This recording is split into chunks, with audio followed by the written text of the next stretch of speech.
Hey guys, Dantix here. It's serious time. Don't make these critical mistakes in Veilguard. The first mistake to make?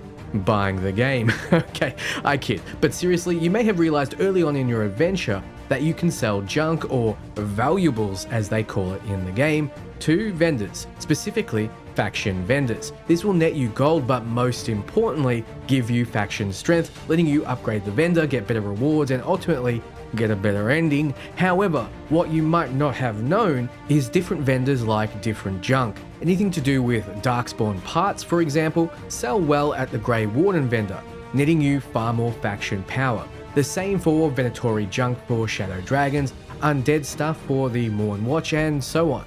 I won't make a list because it's all very self-explanatory. Save and reload if you must, but do not sell all your junk at one vendor. That's the perfect way to lose potential power.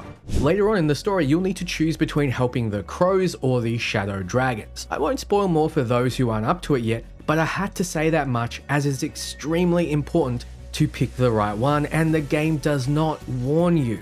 This decision impacts the rest of the game in some pretty major ways. Firstly, it can and will lock you out of story moments. So before you do the quest to get the companion Davrin, complete all the quests you can out in the world. This is the perfect time to explore. Remember, do not do the mission to recruit Davrin before completing all the side quests you can.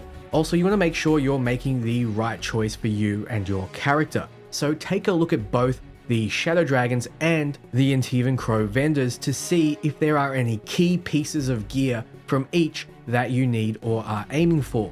You're going to be locked out of one of these vendors if you don't choose them in the major decision. So either pick the one that has items you want, or buy up what you can first before losing them. This is especially true if they have gear for a companion that you're going to use, because companion's gear is quite rare. Also, this choice will impact the story and missions you can partake in.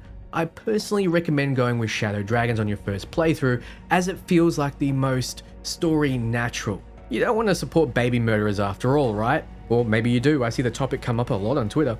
Also, don't progress past the quest when plans align before finishing everything you can. This will be the point of no return, but the game will warn you.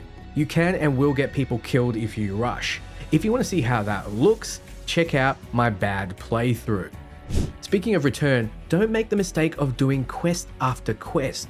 Return to the lighthouse after every quest you do and check on your companions, or you can and will miss timed conversations and quests. This is especially true for the post-Davrin mission, but it happens even after some side content, so be vigilant. Simply fast traveling to the lighthouse and checking the local map is enough. So be vigilant with companions, but don't try too hard to access every part of the map.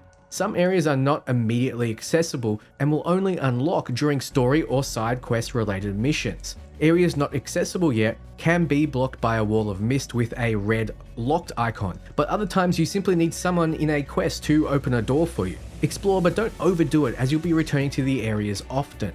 There are only a handful of missable chests in the game, and I'll go through that in my unique chest location guide video below.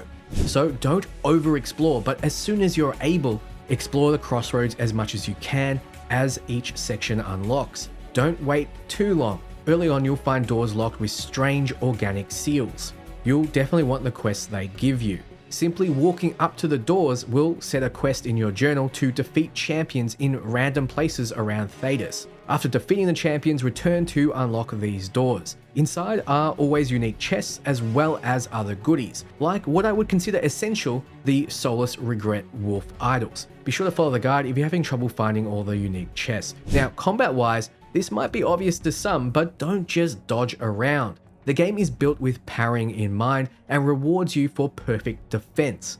Parrying provides you with advantage, making you hit harder and stagger your opponents. The white spider sense appears above your head when there is an attack coming, but yellow is what you want to wait for, as now is the time to hit parry. Red means you can't parry it, so do dodge.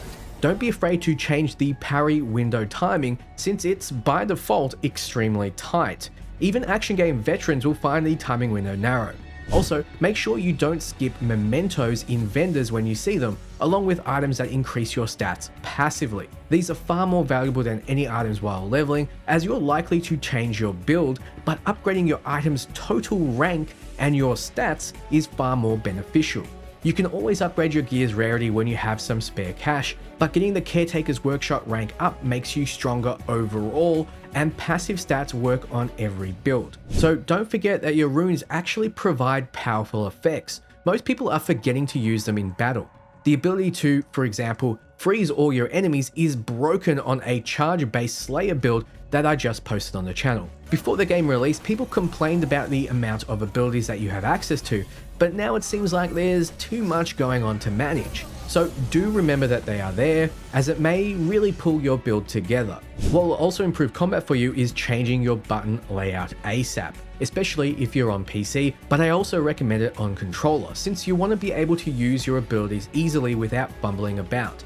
It's especially useful to hotkey your companion's abilities. I put my companion's first abilities on the number keys, so I'm able to prime and detonate easily, like I'm casting just 2 extra skills on my character. It does get annoying having to open the ability wheel. Now, don't make the mistake of only using the companion you hope to romance. You'll get more than enough influence with them passively.